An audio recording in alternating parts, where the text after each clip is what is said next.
ഈ തിരഞ്ഞെടുപ്പ് എന്നാൽ ഉണ്ടായതാണ്.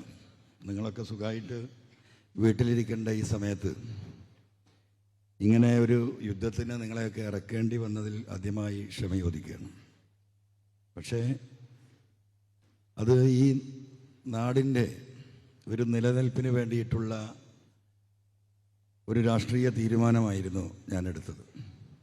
ഇവിടെ തെരഞ്ഞെടുപ്പ് നടക്കുന്നത് UDF-ഉം LDF-ഉം തമ്മിലാണ് എന്ന് ആരും കരുതണ്ട. ഈ തെരഞ്ഞെടുപ്പ് പിണറായിയും കേരളത്തിലെ ജനങ്ങളും തമ്മിലുള്ള ഏറ്റുമുട്ടലാണ്.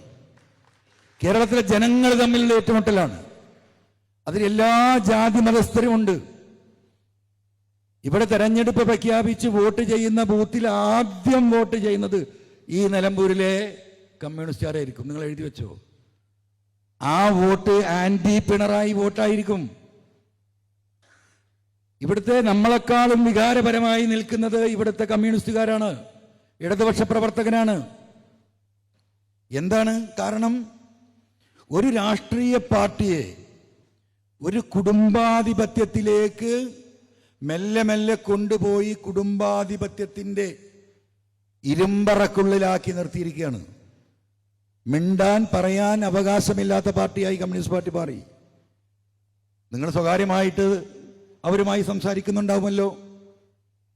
അവരുടെ കേഡറുകൾ പോലും തുറന്നു പറയുന്നു.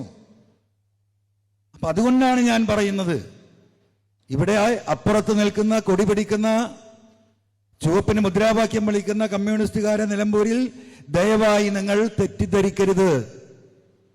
നിവൃത്തികേടുകൊണ്ട് മാത്രം സിന്ദാബാദ് വിളിക്കുന്നവരാണ് കേരളത്തിലുടനീളം.